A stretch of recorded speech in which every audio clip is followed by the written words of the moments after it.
What are the top 10 games slash moments of the 2022-23 season? We're going to break that down all on today's edition of the Locked On Florida Panthers podcast.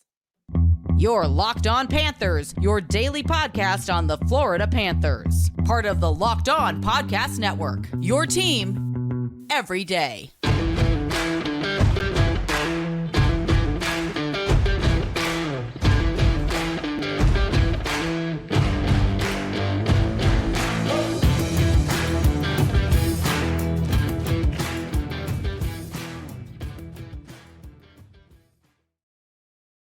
And welcome into this Wednesday, August 9th edition of the Locked On Florida Panthers podcast, part of the Locked On Podcast Network, where it's your team every day. Thank you for making the Locked On Florida Panthers podcast your first listen of the day. I'm Armando Velez, and you can follow me on Twitter at MondoMan12. Follow the show account on Twitter and Instagram at LO_FLA Panthers. And shout out to everydayers who come back here and get your daily Florida Panthers fix. And today's episode is brought to you by Birddogs. Go to birddogs.com/LockedOnNHL and enter promo code LockedOnNHL for a free white tech hat with any order. You won't want to take your Birddogs off. We promise you.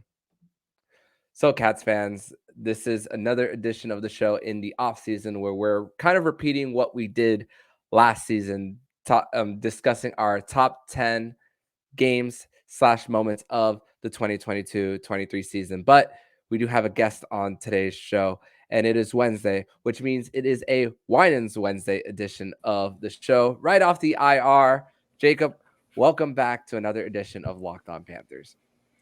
Thank you for having me. Super sorry that I couldn't make it last week. We were talking pre-recording. It's been insane at the day job. Definitely encourage everyone in the next couple weeks watch the Basketball World Cup because that's consuming my entire life right now. But yeah, it's been crazy, but I'm happy to be back.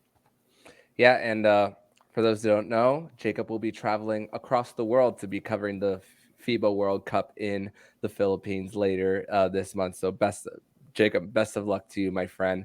And your spot isn't going anywhere, even if we can't record while you're over there. But let's go right into the important topic with today's show. And just like we did last offseason, we're going to be discussing the top 10 games slash moments of the 2022-23 season. And I'll start this one off for myself. Number 10 for me is February 6th, 2023. The Florida Panthers are coming off the All-Star break. Lots of momentum carried over from Matthew Tkachuk winning All-Star Game MVP. The buzz that was around South Florida, and I felt it when I really went down there. And the Florida Panthers come back with their first game from the All-Star break, destroy the Tampa Bay Lightning by a final score of 7-1 at FLA Live Arena there. And that was really kind of the beginning. There was a moment before, which I'm sure we'll talk about later in the show. Mm-hmm. Number 9 for me, Matthew Tkachuk from the half wall on April 8th, 2023, game number 80. That was his 40th goal of the season against the Washington Capitals. And then the celly, where Matthew Tkachuk's like this as the Florida Panthers were about to get it to overtime, but he prevents overtime, and the Florida Panthers are one step closer to a playoff spot. And number 8 for me, it was actually an off day for the Florida Panthers. It was April 11th, 2023. The Florida Panthers were coming off getting a loser point against the Toronto Maple Leafs. One of the few times that I was happy with getting a loser point for this team. And the Pittsburgh Penguins at home lose to the Chicago Blackhawks by a final score of 5-2. And in that moment, the Florida Panthers clinched their spot in the 2023 Stanley Cup playoffs. So 10-8, those are my specific games slash moments in the 2022-23 season. They say great minds think alike, and I don't know if I would consider us great minds or anything, but we definitely are thinking alike on this. I'll start with number 10 for me. I've got game 68 of the regular season. It's a home game against Montreal Canadiens, and it was an absolute goal fest. If you love offense, if you love fast pace, nonstop action, that was your game. That we heard the "We Want 10" chants again. Shades In the of first period. in the first period. Shades of the President's Trophy winning team, and that game was epic. It was somewhat upsetting to see for Sam Montembeau, who's always been one of my favorite Panthers. He was in net for the Montreal Canadiens and got absolutely blitzed in that one. Panthers end up winning that game 9-5, but they set a franchise record for goals in the period in that first period with a touchdown and an extra point.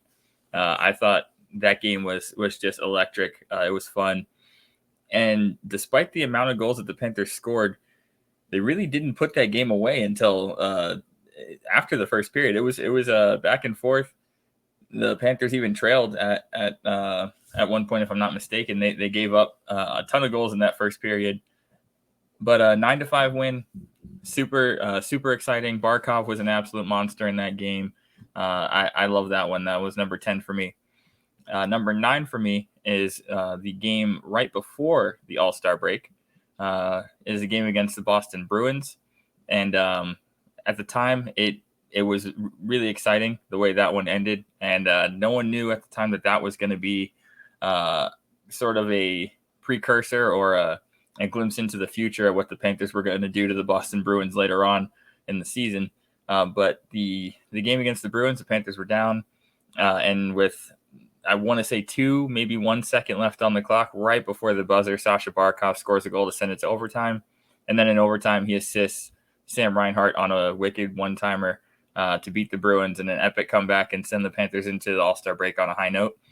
I don't think the Panthers make the playoffs. I don't think they have the second half push they have, if not for getting that win right before the All-Star break. It seemed like that really turned the tides for their season. So that's my number 9.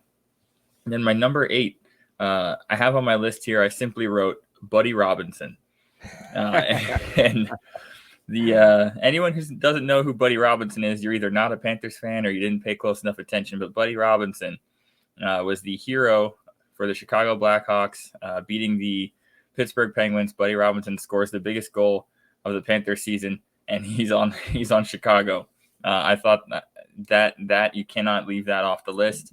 As Panther fans, we forever owe Buddy Robinson for this remarkable playoff run that we just got to experience. So that is my number 8. Blackhawks beat the Penguins in Pittsburgh. Thank you, Buddy Robinson. Yeah, and Andreas Athanasiou also had scored in that game as well for the Chicago Blackhawks. Excuse me. And in the game against the Montreal Canadiens, that was crazy to think. You're 9-5. That was the final score, and the first.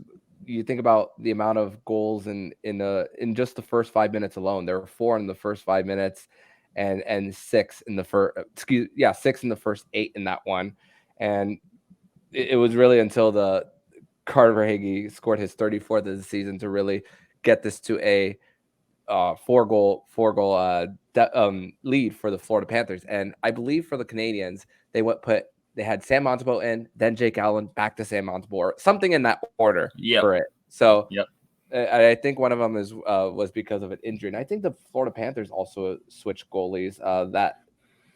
Bob played the whole game. Bob played that whole game, but the Canadians switched goalies twice. You don't often see the double chase where where both goalies get pulled in the same game. That's a rare one, and that was a fun game, man. It's video game numbers out there. No doubt. Something you would see in the NHL games for sure. But we're going to continue our list of top 10 moments / games of the 2022-23 season. We're going to discuss that next here on the Locked On Florida Panthers podcast. But first, we're going to tell you all about Birddogs. And Birddogs makes you look good. Birddogs stretch khaki shorts are designed to fit slimmer through the thigh and leg, giving you a truly sculpted look. Birddogs gives shorts the exact same thing as Lululemon, but fit way better. They fit way better than regular shorts and are made of stiff, restricting cotton. Birddogs fixed this issue by inventing cloud knit fabric that looks like khakis but stretches so you can get way slimmer fit without sacrificing movement. Birddogs uses anti-stink sweat wicking fabric that keeps you cool and dry all day long. Go to birddogs.com/LockedOnNHL and enter promo code LockedOnNHL for a free white tack hat with your order. That's birddogs.com/LockedOnNHL or promo code LockedOnNHL. You won't want to take your bird dogs off. We Promise you. Segment number 2 here on this Wednesday, August 9th edition of the Locked On Florida Panthers podcast. Thank you once again for making the Locked On Florida Panthers podcast your first listen of the day. And going back to our list, in this segment, we're going to be discussing the 7-4. And you already mentioned your this game, but this is my number 7. Talk about Reinhardt's game-winning goal in overtime, Barkov's game-tying goal with 3 seconds left on January 28th before the All-Star break, and the rare celly from Alexander Barkov that we spoke about. And you rarely see out of a lot of emotion out of the captain, but you just know that moment was a really big one for himself and the team and created that momentum, which is why as well that I had earlier number 10, the demolition of the Tampa Bay Lightning coming out of the All-Star break, because that game specifically on January 28th against Boston was really the start of a lot of, and that was the first game that the Panthers had a win when trailing after 2 periods. It took until late January for that to happen for the Panthers. Number 6 is game 6 of the first round against the Boston Bruins on April 28th, a high-scoring affair. Panthers give up a whole bunch of special teams goals, 3 via the power play, 1 shorthanded, but the Panthers kept responding. And Eetu Luostarinen with the game-winning goal from the left side, where Montour keeps it in the zone, and Eetu just wrists it through a screen past Linus Ullmark, and the Panthers end up winning that game by a final score of 7-5 to go get to game 7. Number 5. Nick Cousins' overtime winner on May 12th, 2023. The Panthers were in control most of that game in game 5. It was really until the Toronto Maple Leafs were doubling the amount of shots in the third period. William Nylander tied it with 5 minutes left in the third period. But then Radko Gudas blocking a centering feed and then going in on the rush. You just knew Radko Gudas knew that there was that opportunity to get the numbers on the other side as well. And Nick Cousins toe drag and gets it by Joseph Wall, and then that big woo from Radko Gudas to send the Florida Panthers to the Eastern Conference Final. And number 4, a lot of people might be surprised of how low I have this moment, but Game 4 of the Eastern Conference Final, where Matthew Tkachuk gets the game winner with 4 seconds left on the power play. Just before that, Jordan Staal trips Gus Forsling as he's trying to exit out of the zone. And then Brett Pesce bumps into Freddie Anderson, creating that open lane for Matthew Tkachuk, which earlier the Florida Panthers in that sequence hit the post. They retrieved the puck again, and then Matthew Tkachuk just does the rest and then that big slide going towards the penalty box and everyone chasing after him. And then the review, the close-ups on people like Brooks Koepka as well. Just that's one of the few moments that I've replayed so many times over and over again on YouTube. It's just a moment that you never forget. So that is my 7-4, Jacob. I like your list. We're going to overlap again here as well. I've got at number 7, I've got round 1, game 6. You spoke about it. The Eetu game-winning goal really solidified himself as a young star in the Panther system with that goal. He was excellent in that game, and I think that was the game that kind of made me believe in this Panthers team. I was like, after that, I was like, you know what, they could actually make a run here. And after that game, I really had no doubt that they were going to go into Boston and win game 7. So that is that's my number 7. I thought that game was epic. Etu's goal was crazy. Sam Reinhart scores one of the best empty net goals you will ever see, because he banked it in off the boards, and it hit the boards around center ice. So he definitely did well in geometry class. And then a part of that game that gets overlooked time and time again is Zach Dalpe's hero moment. I think it was the 5th goal. Yep, Zach Dalpe scored an incredible goal in that game when it looked like the Panthers were about to lose control of that game, and it seemed like they might drop that one, and the series would be over. Zach Dalpe scores the biggest goal of his NHL career by far, which was really cool to see. Game 6, the number 6 for me is going to be round 2, game 3. I call this the We Want Florida game, because this was Panthers win that game in overtime on an excellent play from Anton Lindell and Sam Reinhart. And then the Panthers, the fan base goes viral after that game, thanks in part to Armando with his tweet and getting himself retweeted and reposted by Bleacher Report and every other hockey media with that video of the fans going crazy, chanting "We Want Florida" in response to Toronto fans asking for the Panthers specifically. And they really regretted that after that game 3, because the Panthers took a 3-0 lead, never really looked back. At game 4 they lost, and then ended it in Toronto game 5. So that game 3 of round 2, the We Want Florida game, definitely won't forget that. Game 5 on my list is actually a game 5. It's round 1, game 5, the Matthew Tkachuk guarantee game. Sergei Bobrovsky makes an incredible save at the end of that game. Brad Marchand was in on a breakaway. Sergei Bobrovsky stops it, and Aaron Ekblad almost smacks it into his own net. I think we all had a heart attack in that one. But that's my number 5, the Matthew Tkachuk guarantee game, because he scores the winner in overtime, goes into the locker room and tells everybody, "Remember the room, we'll be back here for 7," which they were, and they won game 7, and they never looked back. It was really incredible leadership from Tkachuk in that game, not only with his words, but backing it up with the game-winning goal. His actions spoke louder than his words, and he delivered on both. So I think that game solidified Tkachuk as a Panthers legend in year 1. And then my game 4, it is the Stanley Cup Final, game 3. The Panthers get their first ever Stanley Cup Final win on a Carter Verhaeghe overtime winner from the blue line. That game was electric. The Panthers tie it late, and Carter Verhaeghe shows his playoff heroics again. Definitely not the only Carter Verhaeghe goal we're going to be discussing in this top 10 list. But that one was pretty incredible, and the Panthers finally get the monkey off their back. They have a Stanley Cup Final win, and hopefully we get 4 more of those in the next year. Spoiler alert: I don't have the Marchand save, the save on Marchand by Bobrovsky, nor the game winner by Carter Verhaeghe in my top 10. Actually, funny enough. Wow. So there is no overlap there. As far as that, I just it's funny because even when Tkachuk scored that in game 5, I was still thinking you still got to win 2 more. I know it's more than 2 months from now, so it doesn't take away the fact that is a very special moment in the season as far as what the Florida Panthers did, and just a boneheaded mistake by Linus Ullmark.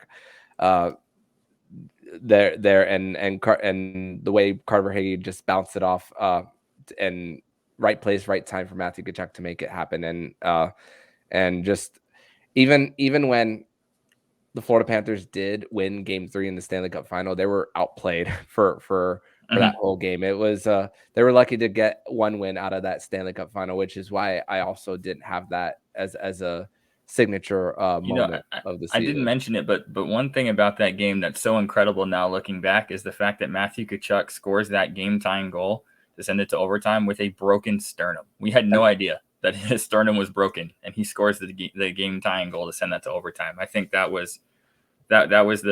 game was everything about the Panthers giving literally everything they possibly had in the tank to get a win, and I respect that game more than just about any other. You cement your like you said, you cement your legacy in year 1 with so many of these moments, and the fact that he did that all with the injury takes a lot of guts, and the fact that he played the next game as well when he had a hard time getting out of bed, putting on his pads, skates, you name it. Just a tough one for Tkachuk to go through. But we're going to wrap up our top 10 games / moments of the 2022-23 season. We're gonna discuss some of our honorable mentions. We're gonna discuss that more here on the Locked On Florida Panthers podcast. Your Locked On Panthers, your daily podcast on the Florida Panthers, part of the Locked On Podcast Network. Your team every day.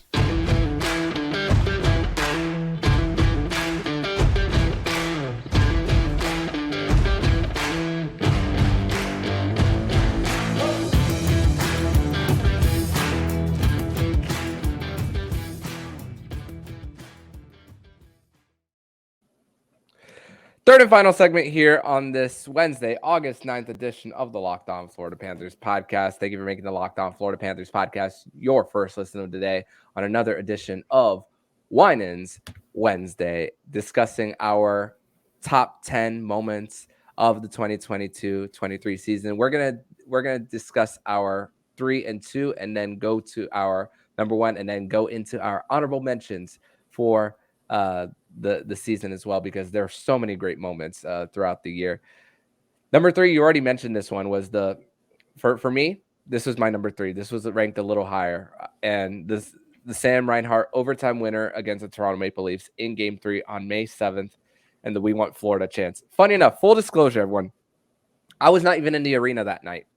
That was a video that was sent by former host of Locked On Panthers, Josh Lick, and I asked him, do I have permission to post? Can I post this? And he said, go right ahead. And I said, and even the caption when Bleacher Report posted it, even had it that I was not there that night. So watching at home on TV, just was sent to me, wanted to repost it for the world to see, especially to stick it to Toronto, especially.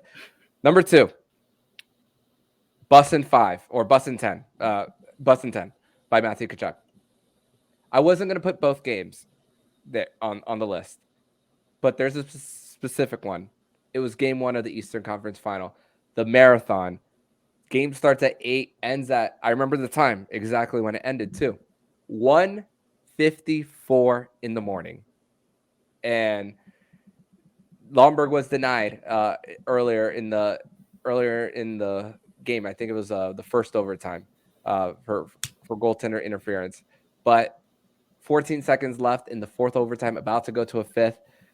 The guys were discussing all the IVs that they had to take. Sometimes some of them were eating like a slice of pizza, sometimes in between intermissions as well. But Matthew Tkachuk on a bad turnover by Brent Burns and Sam Bennett as well, working on that goal. Matthew Tkachuk, the game winner against the Carolina Hurricanes to take a 1-0 series lead. And that in itself, when you lose that type of game, if you're on the Carolina side, it's just, it takes a lot out of you. And it's like eating away at your soul, which is why I think it resulted in what it was, a sweep, because you put everything and to lose. But for the Panthers, it was just, but if you don't believe in momentum after that, I don't know what to tell you. So you're 3 and 2, sir. My 3 and 2. So my 3, I've got Eastern Conference Final Game 1, the marathon game that you just spoke about. That one was a funny one for me. I was watching it from my apartment here in Orlando. My roommate was watching with me, and I had a couple other people over. I was the last one awake. Everybody else could not stay awake. My roommate. I'm gonna name drop him. My roommate Tony. He listens to the show. Tony fell asleep on the couch maybe 2 or 3 minutes before that goal went in, and he was snoring as Matthew Tkachuk scored the game-winning goal. And then as soon as it goes in, I jump up and scream. Everybody wakes up and they jump up and scream, and it turns into a party in my apartment. So that one was fun. Because to this day, I give everyone crap because I was the only one who was able to stay up and stick that one out. But the celebration is epic. Matthew Tkachuk is an absolute legend for scoring that one. So many huge goals in his first year as a Panther. But that one definitely sticks out because it was really almost a nothing play. There were just so many chances in that one, and it's just a throw it on net, see what happens type of situation. It was a ridiculously well placed shot, and that one that cemented his Panthers legacy even more in year 1. So that's my number 3, and my number 2 is round 1 against the Bruins, Game 7. That's my number 2. That's your number 2. That's my number 2. That game was really, really crazy. It looked like we were dead. Brandon Montour scores a miracle goal to save us at the end of regulation. So many huge goals from Montour, and it's overlooked now, but people forget how dominant Brandon Montour was in the first half of the playoffs. He was untouchable. He just incredible especially offensively from a defenseman in Brandon Montour. I love his game-tying goal because it doesn't get enough attention because it wasn't the game winner, but it was equally as huge because we don't even get to overtime without it. And so many things had to go the Panthers' way in that one. The goal, I love that goal because Matthew Tkachuk is in front of the net, and Swayman is just so pissed off with Tkachuk that he gives up positioning just to get an extra whack at Tkachuk with his stick and push him out of the way. And he was late getting back to his post, and that's how Brandon Montour scores. So it really shows you the impact of a guy like Tkachuk. If you can throw a goalie off his game mentally in the most crucial moment of his career, and Brandon Montour scores off of it. But then the overtime, another thing that's overlooked is Sergei Bobrovsky's save with the knob of his stick, which was absolutely terrifying. That puck missed the net by inches. But who else but Carter Verhaeghe to send the Panthers on to the second round with the biggest goal of his career. He's just a monster in the playoffs. He's one of those guys that you want on your team in the postseason no matter what, and he really showed it in that one. Perfectly placed shot, and the celebration was crazy. And in Boston, those fans were the faces of those fans. It's kind of burned into my memory now. I can't imagine what it felt like as a Bruins fan because they looked like they had just been shell shocked. And it would not be the last time that South Florida went into TD Garden and won a Game 7 this year. So, that's my number 2. I'm surprised our number 1 is different here, but I have the Carter Verhaeghe game-winning goal in overtime against Boston on the road in Game 7 because that was the start of the magical run for the Panthers, at least in the postseason. There's so many moments in the regular season that started the run to get there, but it doesn't. You're talking about 43-point difference between the Bruins and the Panthers, and the attitude of nobody believed in us. What Matthew Tkachuk kept saying over and over and over again, and then but he wasn't wrong there, and the fact that this team believed, they were still extremely overwhelming to the Boston Bruins. Paul Maurice outcoached Jim Montgomery in that series. The aggressive forecheck that turned into goals as well. And you mentioned Brandon Montour's game tying goal. Let's also not forget that he went to the box for a penalty that wasn't, and then the Bruins end up taking the lead there in Game 7. And let's also not forget that the Panthers went out to a 2-0 lead. It's like, they're really going to do this. And then when the Bruins take the lead, it's like, oh man, it was too good to be true. But then the Panthers score to send it to overtime, and then that beauty of a game-winning by Carter Verhaeghe, just Mr. Clutch throughout his time with the Florida Panthers, and he's making 4.4. So, Jacob, what's your number 1? My number 1 is one you already mentioned, and it is Eastern Conference Finals Game 4. The Matthew Tkachuk goal to send the Panthers to the Stanley Cup Final. I just about cried when that one went in. I think that I've never heard a Panthers crowd quite like that before. The celebration was epic, and it better be the cover of NHL 24 when they do their reveal in a week. That celebration needs to be the cover, and I will fight anyone who tells me otherwise. I thought that game was everything you wanted to see in a hockey game. I think Sam Bennett set the tone early in that game. You never want to see anyone injured, and immediately I was concerned for Jacob Slavin, but Sam Bennett's hit on Jacob Slavin early in that game. The Panthers really came out in that game, and despite the seeding, despite the fact that Carolina was arguably the most talented team in the East outside of Boston, the Panthers came out and just it was a machine in that game, the way they played, and never trailed in that game, and everybody contributed from top to bottom in the lineup. It was unfortunate we lost Etu in that game to a broken leg, but that game Panthers laid it all out on the line, and Matthew Tkachuk scores the biggest goal of his life to end that game with seconds left. It felt like an overtime winner, even though it was regulation, just because there was so little time on the clock. And what I loved about it was that they got to celebrate twice because there was the review. And it was like, man, Panthers fans really deserve this because they got the celebration in the moment. They got to wait around, anxiously waiting for the review, which it wasn't a sure thing because we had already had an overtime or a game-winning goal and the series removed. It was long review. Exactly, and we had already had one called back that we thought was guaranteed in Game 1. So no one was sure that it was going to be a good goal. So to get that call and the celebration after, Tkachuk freaking out on the bench, I thought it was poetic. It was everything you love about hockey. And the post-game comments afterwards from Rod Brindamore to this day are hilarious to me. I respect Rod Brindamore. I think he's a great coach. He was an excellent player, one of the best leaders in the sport.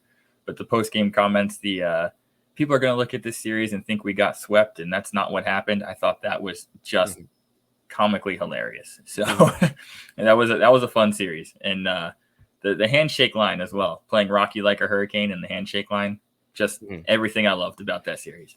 Yeah, and if you follow the show account on Twitter, you definitely saw a video of me playing that is correct. broom guitar to Rocky Like a Hurricane. And there's also a viral video that I had with me singing the Maple Leafs goal song after the Panthers beat the Toronto Maple Leafs. So I had a lot of troll.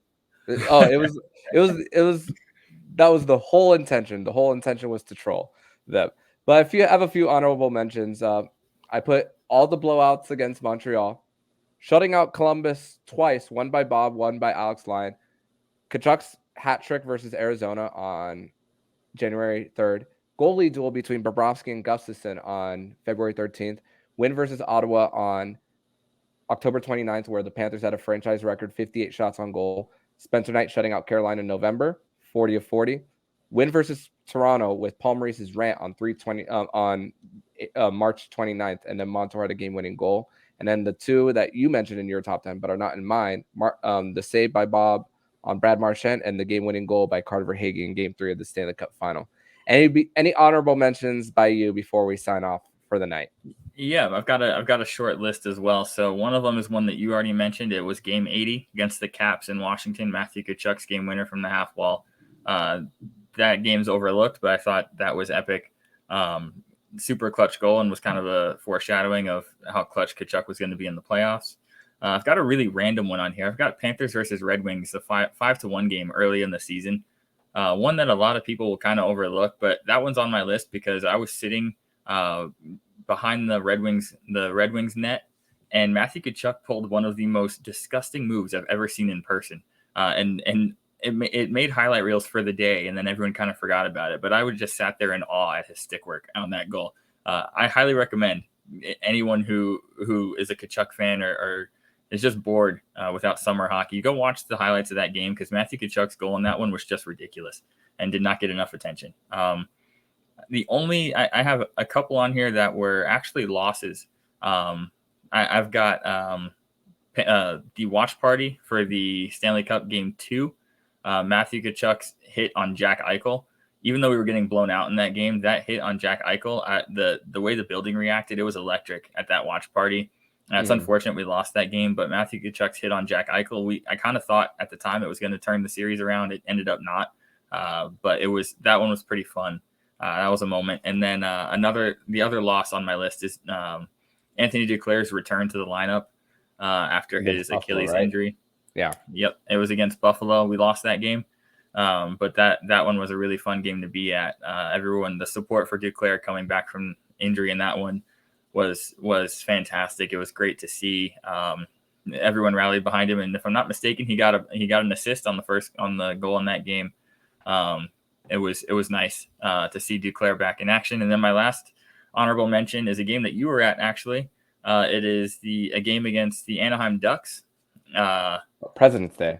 Yep, the President's Day matinee game against the Ducks. It was a weird one. We were trailing.